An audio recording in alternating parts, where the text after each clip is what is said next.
Yo, what's going on guys, it's Cynical and welcome back to another video. Today for you guys, I wanted to fill you in on some recently found regret of mine.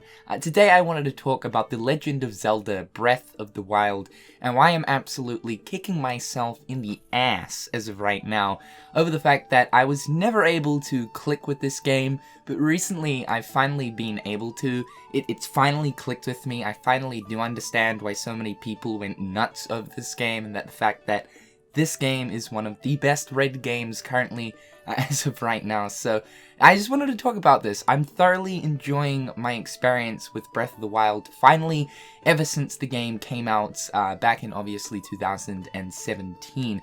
So let's talk about this. I picked up Breath of the Wild on launch day back in 2017 for the Wii U.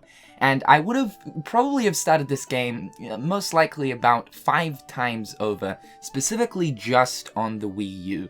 The first day I ended up getting it, I progressed through the Great Plateau. I don't think I got up to the point of actually getting the paraglider. I did most of the shrines in order to get the Sheikah tools, but after which never progressed any further. It would have been a few months later where I started a new game, and once again I never got off the Great Plateau, and so on and so forth throughout all of my new games that I started on the Wii U.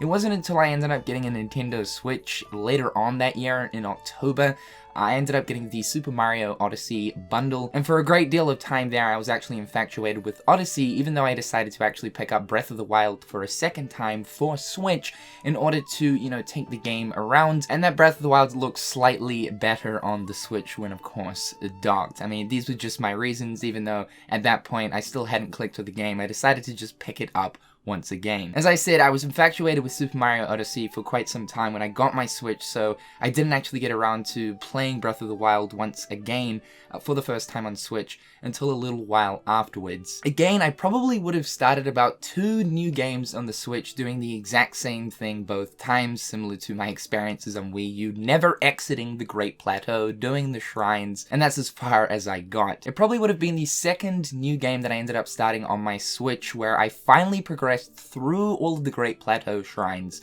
got the tower, got the paraglider, and was finally able to spread those wings to make my way into the wide open world of Hyrule. I ended up venturing over to the West Necluda stables, and then upwards and onwards to the Kakariko village, to progress the story a little further. I then made my way over to Hateno village to, of course, visit the Hateno Tech Lab, and that was as far as I got for the second time on Switch. At this point, I had probably started about 7 different new games for Breath of the Wild, and it wouldn't be until 2019, around this time right now, that I decided to start yet another new game, but not knowing that new game number 8 would finally be that new game that I started, which would be the one to actually make me click with Breath of the Wild and fully understand all of its tropes, features, and the ways that the game works, and just how absolutely amazing this open world game is. Let's talk about my Zelda history. In terms of my Zelda history, I don't really have too much of it. Growing up, I wasn't really too much of a Nintendo fanboy, as I grew up mainly with a PlayStation system, with the PS2 being my very first video game console and my introduction into that of video games. The only time that I was actually ever able to play a Nintendo system,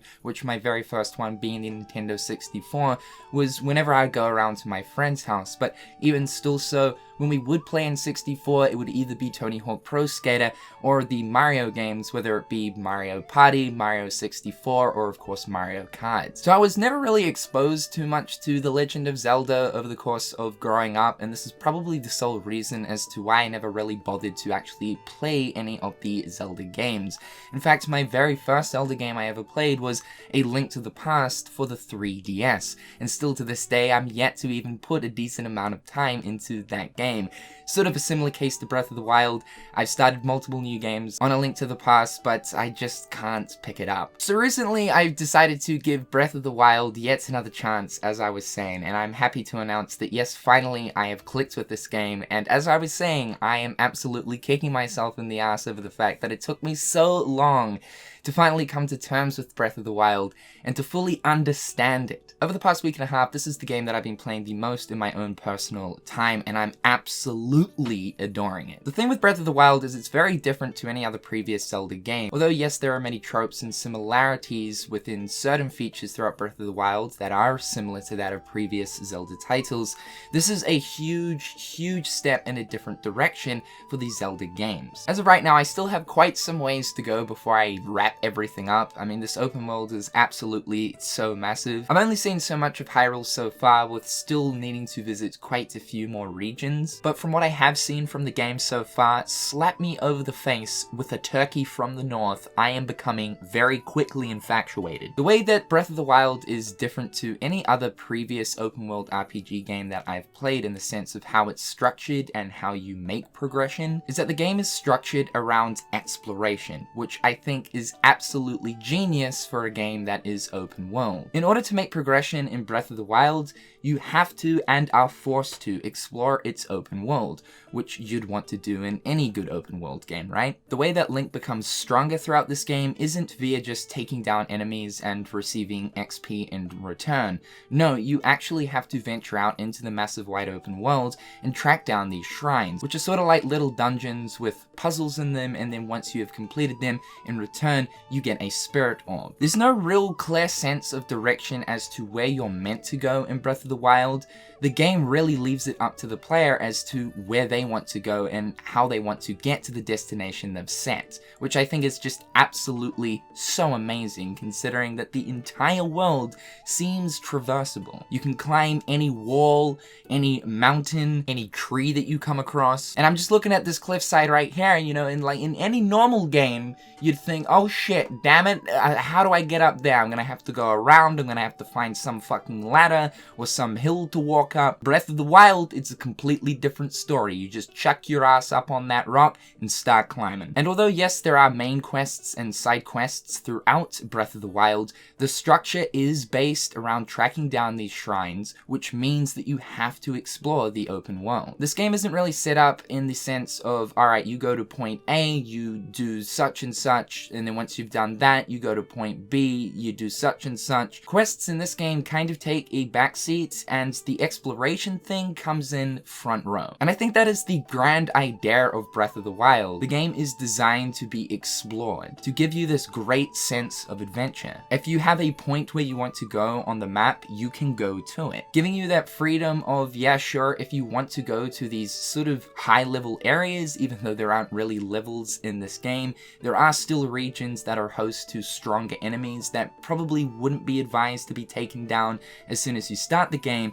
However though, if you want to go to these regions and even get into the shrines, you can do that. The open world of Hyrule is absolutely beautiful as well. One of the most breathtaking open worlds I have ever experienced throughout a video game before. And although yes, Breath of the Wild isn't exactly the most visually impressive open world video game I have played, it has a certain sort of aesthetic to it that is absolutely just jaw-dropping. Seriously, throughout my experience so far, I've probably come across the most beautiful looking vistas I have ever seen in a video game. We've seen amazing looking landscapes in the distance with clouds engulfing mountains, the Sheikah Towers in the distance that you know that you'll eventually climb up to get a wide shot angle view of the amazing open world. I mean, my god, this game and its locations are absolutely pretty, and I still haven't seen all of the regions. And because of the fact that progression coincides with that of exploration, it always feels like you're actually progressing no matter what you're actually doing in Breath of the Wild. This game really allows you to take your time with it. By no means does Breath of the Wild want you to rush through the experience, but it's set up in a way that even if you are just taking your time, not necessarily going out of your way to track down the shrines, but just taking your time by coming across a Boboklin encampment or other enemy encampments, it means that you'll be coming across chests and taking down enemies that are wielding stronger weapons. Also, by just exploring the area and coming across oddly positioned boulders or other out of place looking things throughout the open world, if you actually decide to interact with some of these, it turns out that they actually are a puzzle, which in return, if you solve this puzzle, you get Korok seeds, which can be traded in order to increase your inventory spaces. So in a sense, even if you are just taking your time throughout Breath of the Wild and just exploring, it always seems like you're making progression somehow, which I think is extremely impressive, considering that this is a game based upon no XP gains, but progression via exploration, which is something I've never experienced throughout a previous open world game. The combat system as well is really good. I feel like it's super deep. I mean, I've seen some absolutely crazy videos on YouTube of people doing some nuts stuff. If you want to get really good at the combat system in Breath of the Wild, then you can do so, but I absolutely love how the game gives you so many choices when it comes to taking on enemies. If you want to take on enemies from a distance, then you can do that by, of course, throwing around your Sheikah bombs or your bow and arrow. Or if you want to go in head first, sword swinging, then you can do that. The parrying, dodging, and blocking system is really good, and the skill cap towards it is pretty damn high. I feel like you can get really good with this stuff. And the music, my god, the music, I think for the most part the music is pretty much dynamic throughout this game, but the music changes depending on the time of day. So as an example, in the morning you'll have this nice sort of peaceful bliss track going on, and also depending on what region you're in as well, that also changes up the music too. I also like how that when you're in combat, depending on how many enemies are around or how low you are on health, the music starts to intensify, more instruments are involved in that current music theme. The music is set up in a way that it emphasizes your current situation in hand, which is amazing. Also the weather system too. Breath of the Wild is host to like an actual true weather system where it affects what you're doing, and because of the fact that Breath of the Wild is so heavily based around exploration, it means that you also have to keep in mind what weather you're currently dealing with, as it will actually impact your current exploration.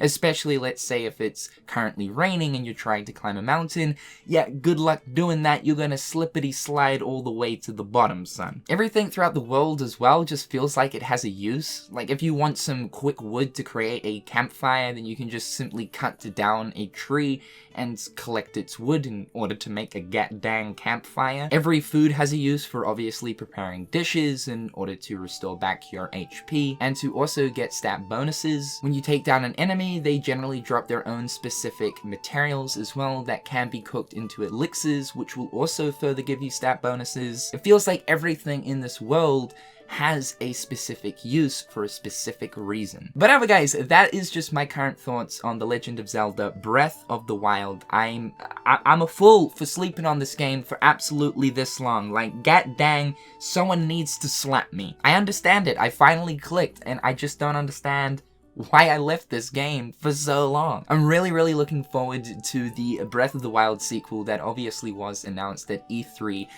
this year, considering that in the next couple of years we will be returning to the world of Hyrule with a lot of new stuff no doubt added throughout it. That is a really exciting thing. And even though I haven't actually experienced all of this massive open world, I can say that it's an absolutely brilliant idea for Nintendo to go back and to reuse this world once again, because there's just so much beauty behind it. Now guys, that's all from me today. Hopefully you guys have enjoyed this video, and until next time, I'll catch you guys later.